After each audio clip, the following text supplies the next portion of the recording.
All right. Welcome to the Sports Mashup number 95, January 25th, 2023 is the date of today. We begin in the NBA. The Grizzlies, issues with Shannon Sharp, who was sitting courtside at the Laker Grizzly game Friday night or Thursday night or whatever day that was. I think it was Friday. Uh, going back and forth with Dylan Brooks and John Morant's dad. He's apologized. The entire thing was pretty stupid. One of those things that kind of gets way too much attention anyway. So I don't know. Yeah, I don't know if what Dylan Brooks said to start with, but Yeah, I mean, it's a good headline creator, certainly. especially I don't know if Shannon Sharp's trying to get back in the headline after he didn't show up to his show with old Skip.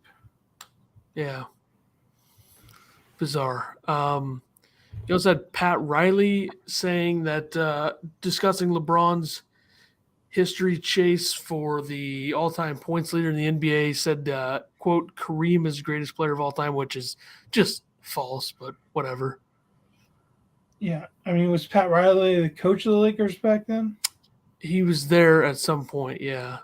He was an assistant at some point with the Lakers, then became the head coach, and then, goes to Miami. Let's see. Lakers as a player, went to the Suns, retired. Lakers assistant from 79 to 81, and head coach from 81 to 90, then went to the Knicks, then the Heat. So he's wrong, though. I mean, he's obviously biased as well. He's coached Kareem. He could have played with him. Brought LeBron to South Beach. Miami. Yeah. So do what you will with those comments. Zion out at least 2 more weeks as rehab continues. I believe the Pelicans just got Brandon Ingram back, so see if they can, stay. I mean, the West is very, very tight right now. Like, I think the Pelicans are only a few games. I think the Pelicans are like the 4 seed right now, and they're only a few games ahead of the Lakers, who are like 14th or 13th or something. So it just shows the Suns have won 3 or 4 in a row as I tie the Suns into it. And they went from, 13 to 6 with a few wins in a row. Yeah, Brandon Ingram's a big piece of their offense. So. Yeah, they're going to need him without Zion.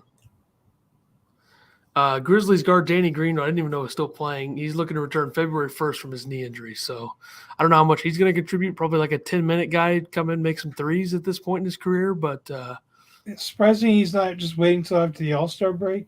He's apparently playing still, and he's on the Grizzlies. 2 new facts that I learned today. Yeah, I mean, the All-Star weekend is the 17th. So I'm surprised you're just not waiting until after the All-Star break. Yeah. Who knows? Unless they're looking for some added wins and get them in a little bit before. They have been struggling a little bit, the Grizzlies, certainly. And then on to our Lakers streak. You had the Lakers. Anthony Davis could return this week. He's supposed to be in the lineup tonight versus the Spurs. So let's see how long he stays in, if he makes it to the All-Star break. Well, they need him. LeBron had 46 last night, and they lost by 17. So I don't know. With this next thing, you don't know if he's needed.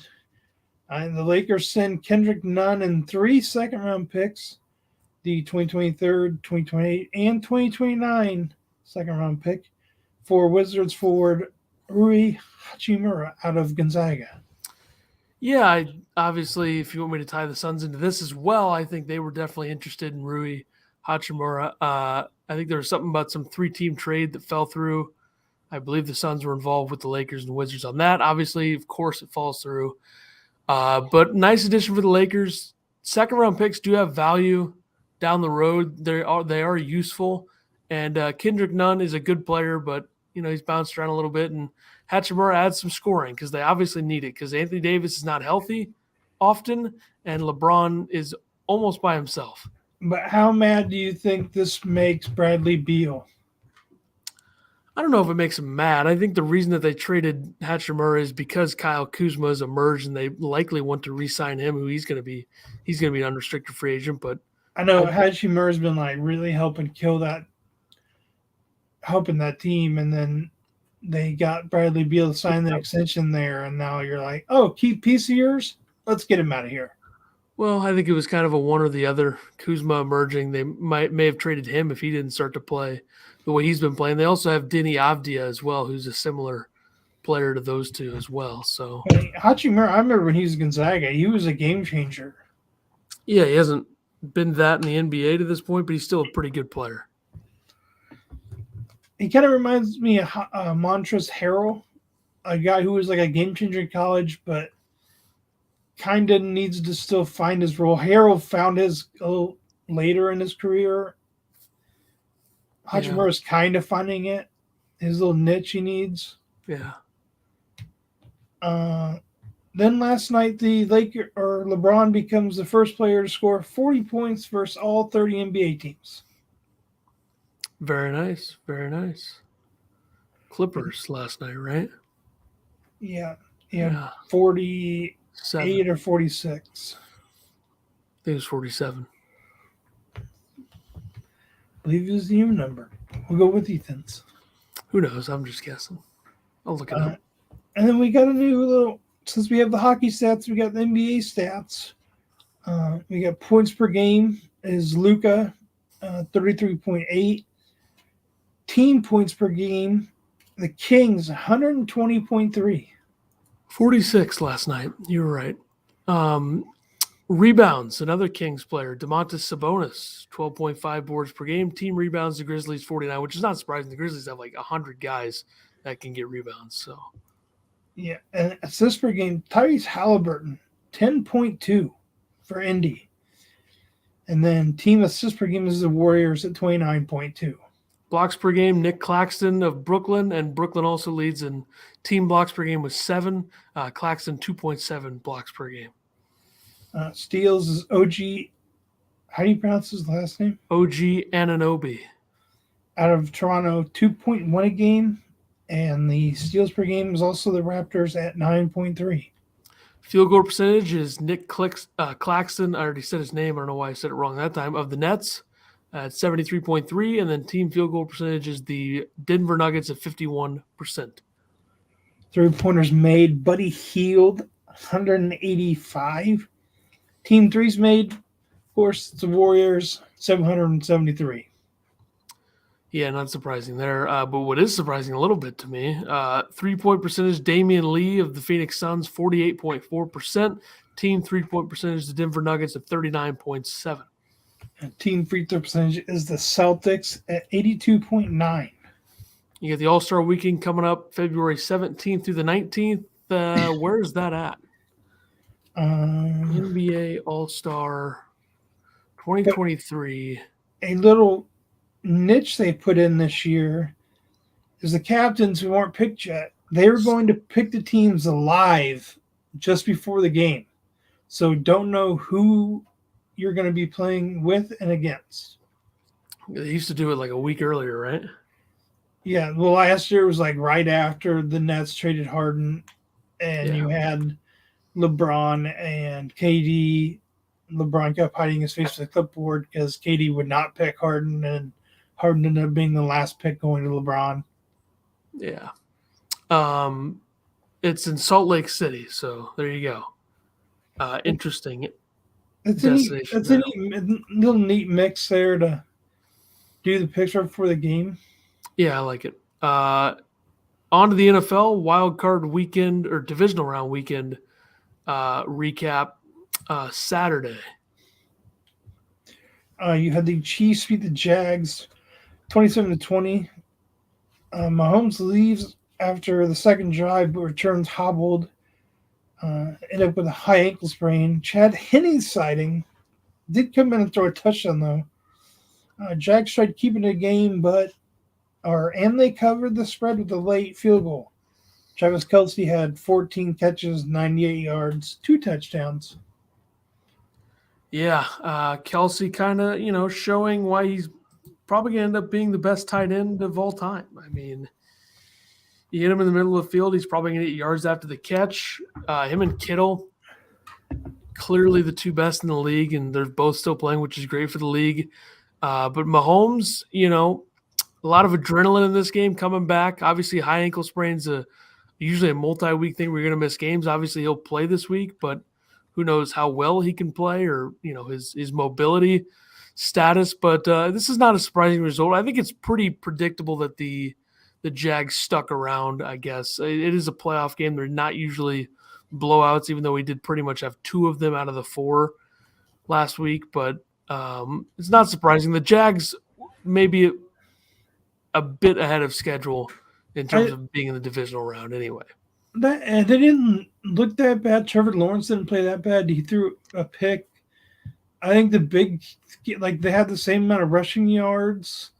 I think the big kicker was just Agnew's fumble that basically gave the Chiefs good field position and a touchdown. Yeah, that's fair. So the Chiefs will host the AFC title game for the 5th year in a row at Arrowhead. I believe their record in those games so far is 2-2. Losses to the Patriots and Bengals, and then they beat the Titans and Bills in the AFC Championship. They had the same amount of rushing yards on 11 less carries. Yeah. Etienne only had 10 carries. Pacheco had 12. McKinnon had 11. Then everyone else had 1. Mahomes had 3. Even Chad Henne had 1 for -1 yards. Yeah. The Eagles beat the Giants 38-7, absolute beatdown from start to finish.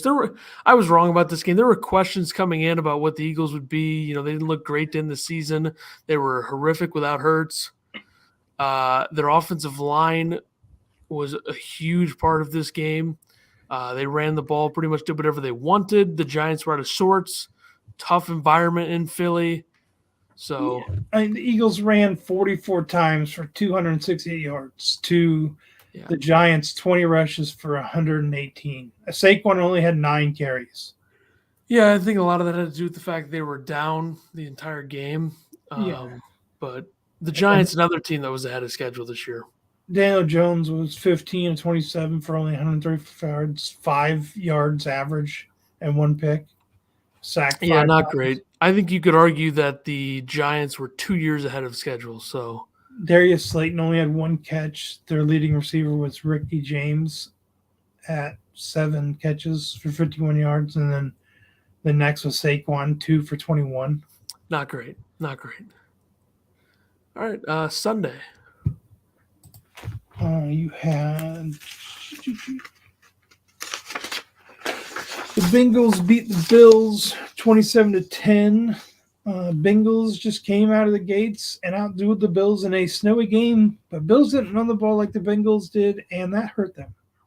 Bengals much more equipped to play in that weather than the Bills are, and the Bills need to fix that this offseason, I think, is be able to run the ball. You can't rely on Josh Allen to do everything. I think that's a big part of this, and even with the additions that they've made, their offensive line's not as good as it probably should be.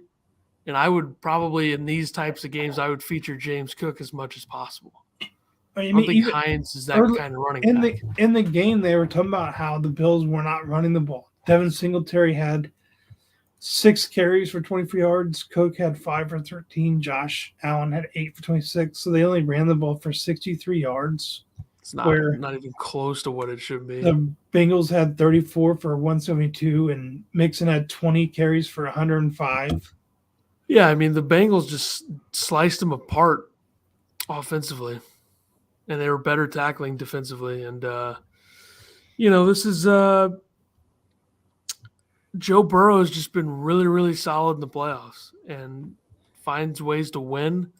But this score, I'm glad it was 27-10 because, 27-13, 27-7, like that, it was not even as close as 17. No, so I'm the glad spread that they was didn't the score spread garbage.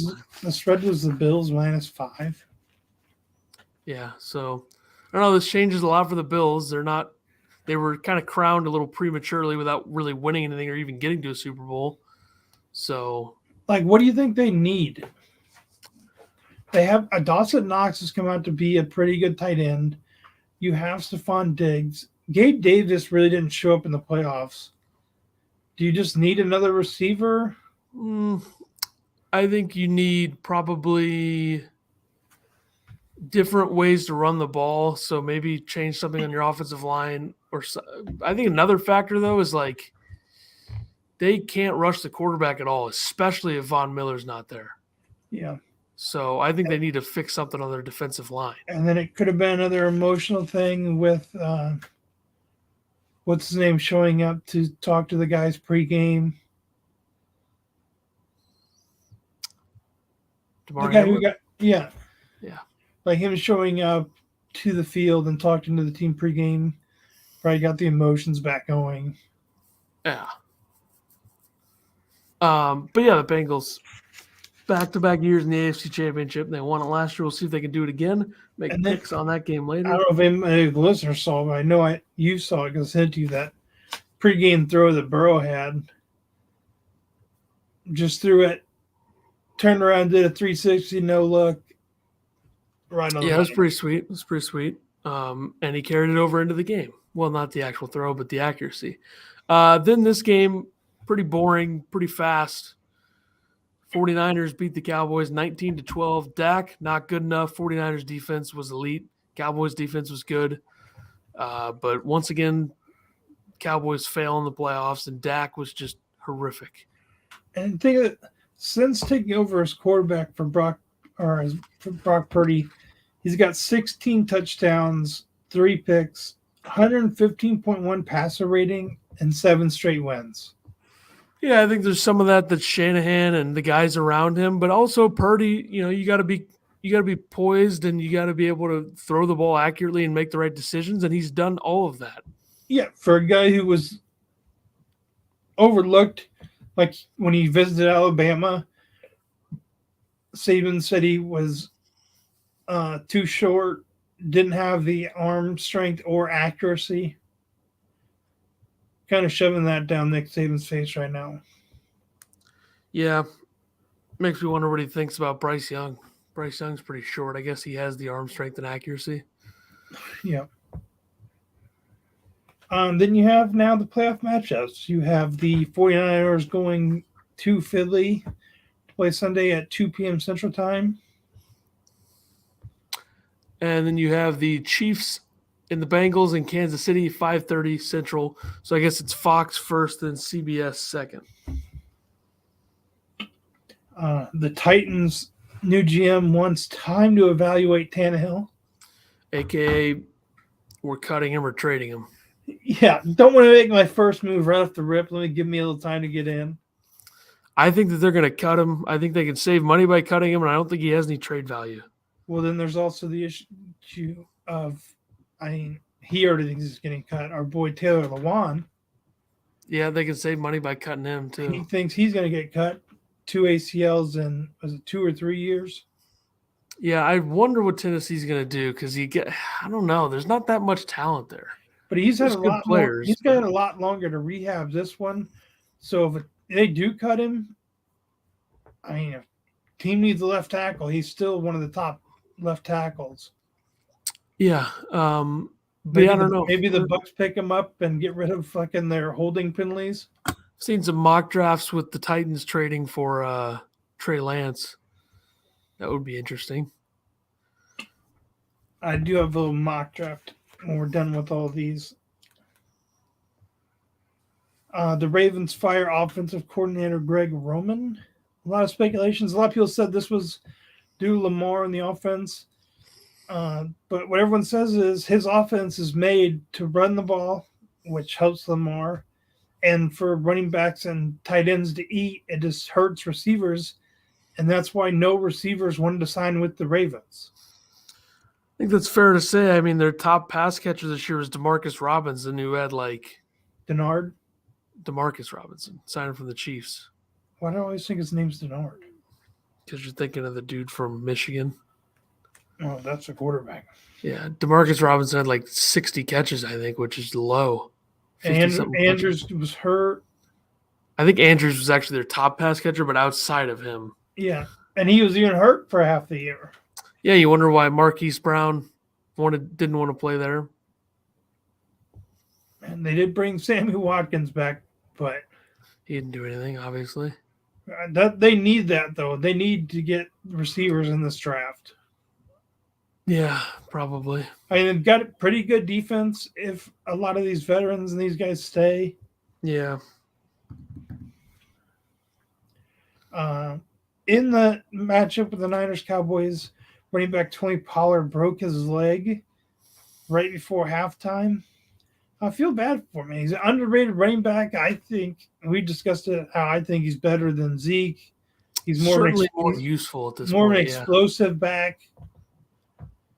Use him more effectively out of the backfield in the passing game, and he probably would have gotten a decent contract. I still think he can, but I don't think that teams this are was going to his want last year's contract, and he's not as flashy as Zeke. He doesn't have to do the whole eat thing. When he gets a first down, he just does what he does. Yeah. And then Mahomes says he's ready for the AFC Championship game. We'll see about that. The Vikings fired defensive coordinator Ed Donatel after early playoff exit. I mean, his defense was terrible all year, so no surprise there. Hopefully they hire Mike Pettin, who they interviewed today. Dolphins fired defensive coordinator Boyer after 3 seasons, and obviously this is a case of Mike McDaniel wanting to get his own guy in there. This is a guy who was there under Brian Flores, so if there's any excuse to get your own guy in there, and when he was there with Flores, they had a pretty good defense. Their defense has not really ever been bad. I mean, it wasn't great this year. I think a big part of it was Xavier Howard not being as good as he usually is. But yeah, this is McDaniel probably wants his own guy. Maybe the most predictable move of the offseason was Bill O'Brien returning to the Patriots as their offensive coordinator. I think this is good for Mac Jones. I think this probably says that Mac Jones is going to be the starter next year. Yeah, now you're getting the offensive coordinator that Mac Jones had in college. Yep, and you're getting one who's been in the NFL, was overall not that bad of a head coach for Houston. And he has obviously been an offensive coordinator in the NFL as well with New England. Do the Patriots keep what's his name and move him back to the defensive side? Patricia and Judge, they had both those guys calling plays, so I would assume Bill keeps them both around with different roles next year. Let's see. Eagles A.J. Brown says he's not a diva but wants the ball. I mean, I feel like this is every receiver. Yeah, and it's kind of hard in the Eagles offense where they run the ball a lot, and they also have Devontae Smith and Dallas Goedert. Yeah, he had 3 catches for 22 yards. And Quez Watkins. Every time you saw it, Smith's wide open. So, yeah, he's going to throw it to him. Yeah. But I feel like this is, definitely every receiver.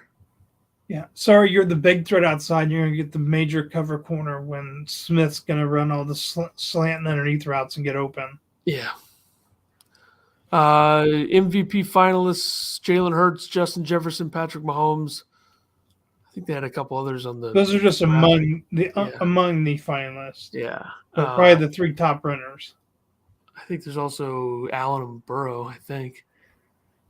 But I think Mahomes is the lock there. Other NFL things. I don't know if you saw it. There was the Bucs schedule, their home schedules. They got the Bears, Lions, Jags, Titans, Eagles, and then their conference game. And then away, they're playing Green Bay, Minnesota, Houston, Indy, San Fran, Buffalo. 3-14. The Packers got home conference Chiefs, Chargers, Rams, Saints, Bucks. Away, they got the Falcons, Chargers, Broncos, Raiders, Giants, Steelers. 5-12. And in this mock draft, they have Indy trading with the Chicago for the 1 pick to take Will Levis out of Kentucky. That would be an absolute disaster. Houston gets Bryce Young. Raiders make a trade with Arizona to take C.J. Stroud. The Bears at 4 will take Will Anderson. Good pick. Seahawks take Jalen Carter. Lions take Tyree Wilson. Cardinals with the trade from Vegas take Miles Murphy from Clemson. And then going to our teams. At 15, they have Michael Mayer, the tight end of Notre Dame. Terrible. You don't take a goddamn tight end in the first round. They're not going to do that. I don't know why people are hyping that up. They have the Bucks taking Byron Young, edge rusher out of Tennessee. Never heard of him. Though at 23, they have the Ravens taking Bijan Robinson. I would rather the Bucks take him. I'm not a fan of tight ends or running backs in the first round, unless they're like different types of. I think Bijan Robinson's being overhyped. But I'll also say this: I think there's a chance that the Packers end up with that Jets pick. So stay tuned. But yeah, they had with that pick, the Colts received the number 1 pick in a 2024. The Bears receive the number 4 pick, 2023 second, a 2023 third, and a 2024 fourth or first. That's a lot. Yeah, not surprising. And then I won't even get into the rest of these. All right, we'll get more into that next couple months. Golf, real quick here. The American Express last week, winner John Rahm, won 1.4 million, shot 27 under. Though he did have, who was it? Someone I had. Xander Schauffele shot 10 under on round 4. Came back to 25 under. Not bad.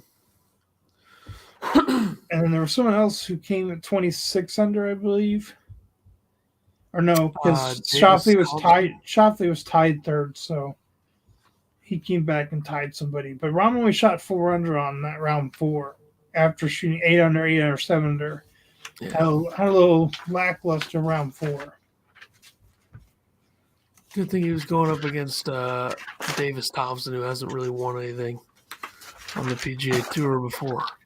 And then this weekend already started. You have the Farmers Insurance Open, defending champion Luke List. This is at Torrey Pines North and South Course in La Jolla, California. And your winner will be this fella. Max Homa will be the winner. Which me and Ethan forgot that it started today. We were making our picks, and while we were making our picks, we kept seeing the odds keep changing. And I'm like, why are they changing? Oh, it started already. Yep. And then you have the new top 25. A lot of changes. I think only like 2 teams stayed.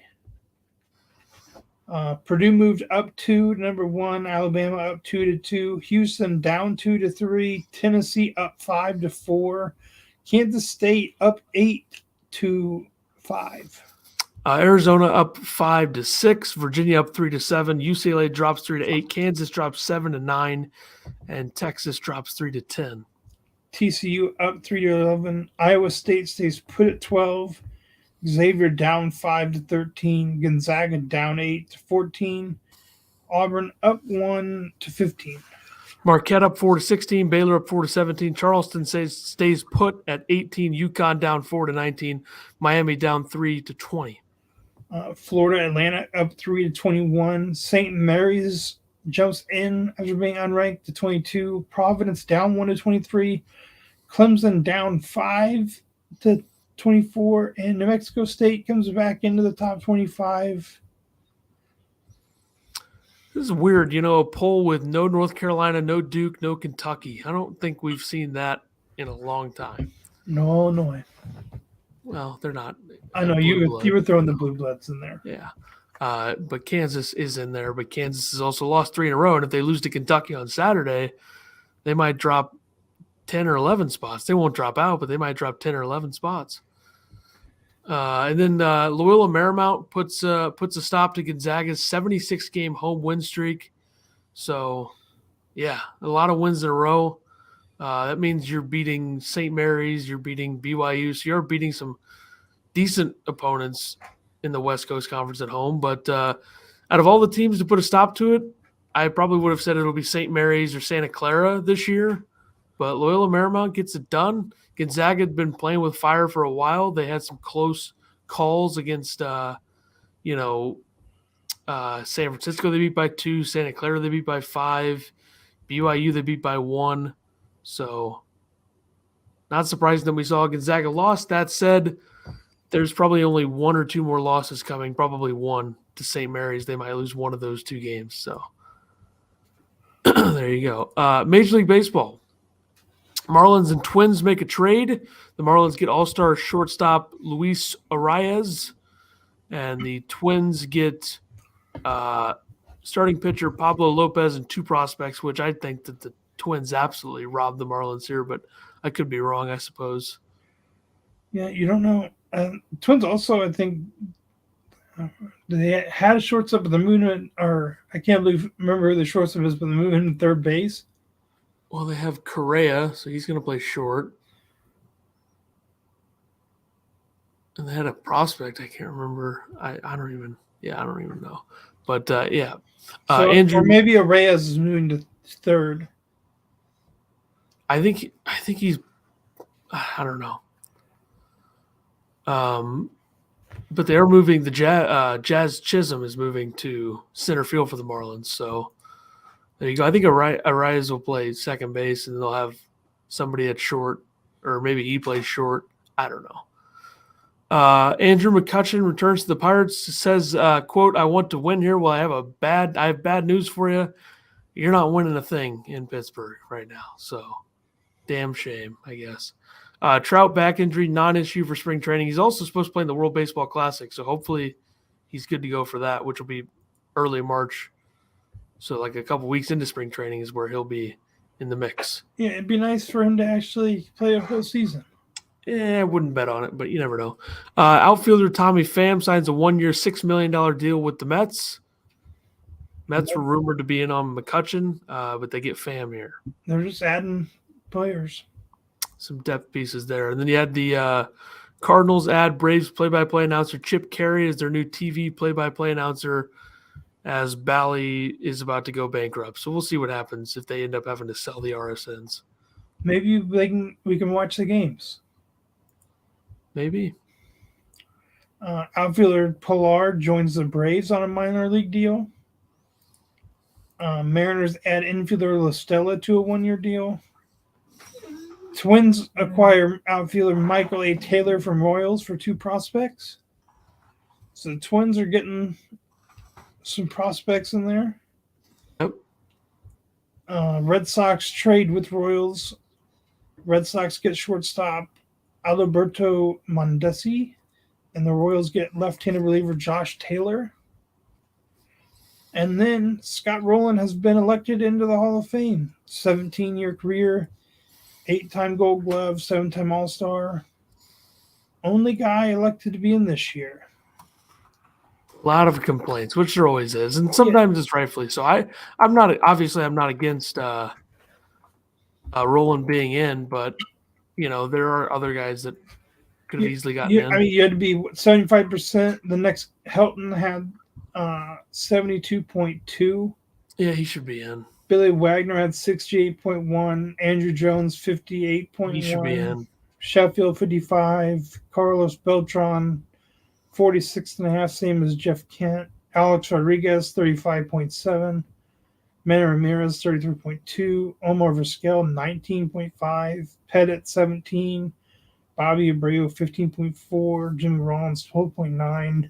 Mark Burley 10.8. And Francisco Rodriguez 10.8. Yeah, it's horrific. The voting is terrible. But I think Rowland, you look at like his WAR, obviously his defense, other stats, he was certainly worthy of being in. And that's the crazy thing. Location to the MLB ballparks related to the downtown of the city they play in. Take a guess what the furthest one is from downtown. Furthest team. From where? From downtown to the city center, basically. No clue. It's the Rangers. They're 20 miles out. Yeah, that seems right. Everyone else is within 10 miles. And the closest is the Cardinals and the Blue Jays. Huh. Let's see. 1, 2, 3, 4, 5, 6. There's 13 teams that are actually downtown. Most of the rest are within 5 miles. And then there's 1, 2, 3, 4, 6 that are within 10 miles. Somehow the Cubs are within that. Yeah, I've been I to guess Wrigley they're in not- like 6 years, so I don't really remember. They're not really downtown. Not really, no, but it's a bit of a pain in the ass to get there. And then there was a on FanDuel Sportsbook, the 20 National League MVP odds. Who do you think's the favorite? Juan Soto. Yeah, at plus 550. Mookie Betts plus 950. Goldie plus 950. Puna Jr. plus 1,000. Same as Tatis and Arenado Machado. Trey Turner plus 1,200. Freddie Freeman plus 1,300. And Pete Alonso plus 1,400. A lot of duplicates there. The Cardinals have 2, the Padres have 3, the Dodgers have 2. So that right there is 7. Then you have Turner on the Phillies. 2 Dodgers with Mookie yeah, and Freddie. Yeah, and yeah, interesting. All right, let's do the NHL here real quick. The Joseph brothers, Matthew Joseph, and I don't know the name of the other one. Maybe Pierre Olivier Joseph. Is that? We'll guess that. First game against each other, laying in the box at the same time with the parents looking on, kind of arms up. What the hell is going on here? I think they. It was a high sticking. Yeah, on each other. Yeah, good stuff. Like first time you guys play each other, your parents were there. Let's get in the box at the same time. Yeah. When I first read it, I thought that it was going to be like they got into a fight in the game. I'm like, oh, this would just top it all. Yeah. The Canucks, inevitably, we knew it was going to happen. They fired head coach Bruce Boudreau, hired Rick Tocchet. Don't tell that to Fox 5 DC. As the anchor said, Bruce Boudreau was fired by the Canucks, and they hired Rick Tocchet. So I masterfully pronounced all of those hard names correctly there while she either got sabotaged or just didn't know. He lost 28 of 46 games this year. It wasn't really his fault. I think that's a situation where the fans embraced him, and the Canucks handled this horribly. Like, everybody knew he was going to get fired for a month pretty much. And there was this contract issue with TNT and Rick Tocchet where he had to give like 4 weeks notice. So it was pretty much a month of him having the job and then Boudreau just having to sit there until it could become official. I mean, it was ridiculously poorly handled by the Canucks, who have kind of become a complete laughingstock in the NHL over the last decade. Yeah. And now they're going to trade their captain at the deadline, which they should, but I'm just saying that is going to happen. And a lot of the reason that's going to happen is because they paid JT Miller too much money and they got his money to – it's a disaster. And the guy running the show, Jim Rutherford, should have retired a long time ago. I know he left Pittsburgh a few years ago. Obviously had success in Pittsburgh, but he should have retired. And then Steven Stamkos scores his 500th career goal. And now he scores a hat trick, which was last Wednesday. Third active skater with 500 goals behind Ovi and Crosby. Scored on his first goal with a hat trick. I'd like to see like who else is on that list. This is just the 3 active skaters. I'd like to see some. Evgeny Malkin is 4th. Eric Stahl is 5th. I don't really know how active he is. Patrick Kane 6th. But how many is Malkin have? 461.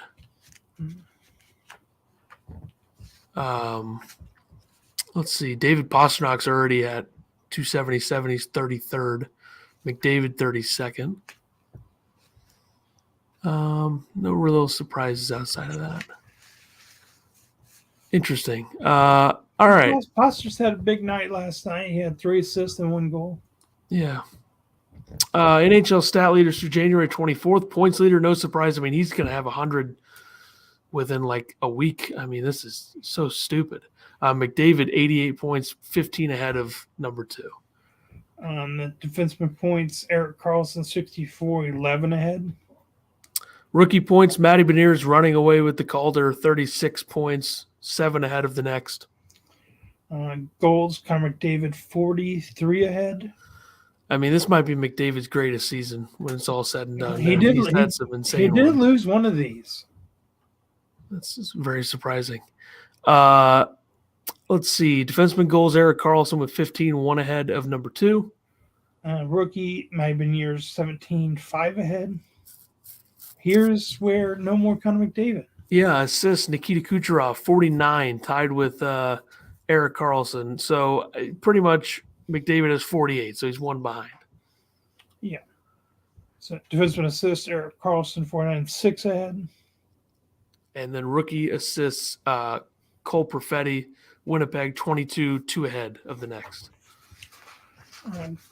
Goal wins still Linus Ullmark at 25, 2 ahead. And he also leads the save percentage, 938, which is plus 013 ahead of number 2.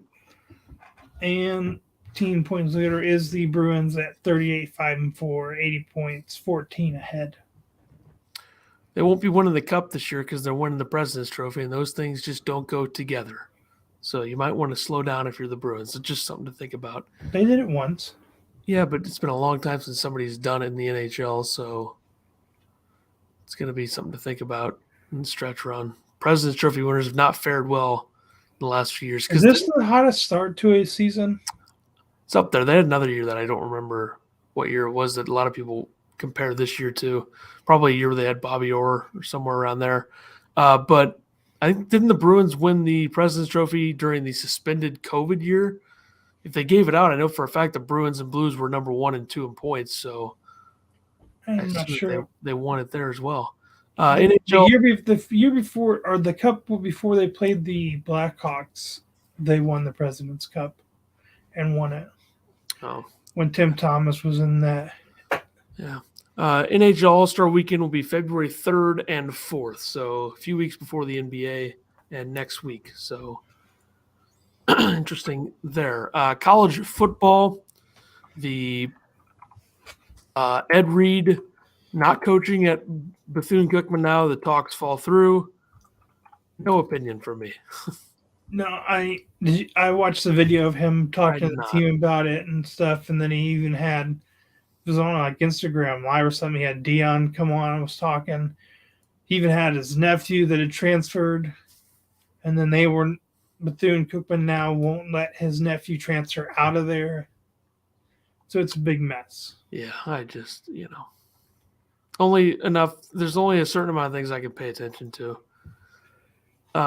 Michigan fires co-defensive coordinator Matt Weiss. Offensive coordinator. Amid police investigation once again. I don't know anything about this story. I don't either.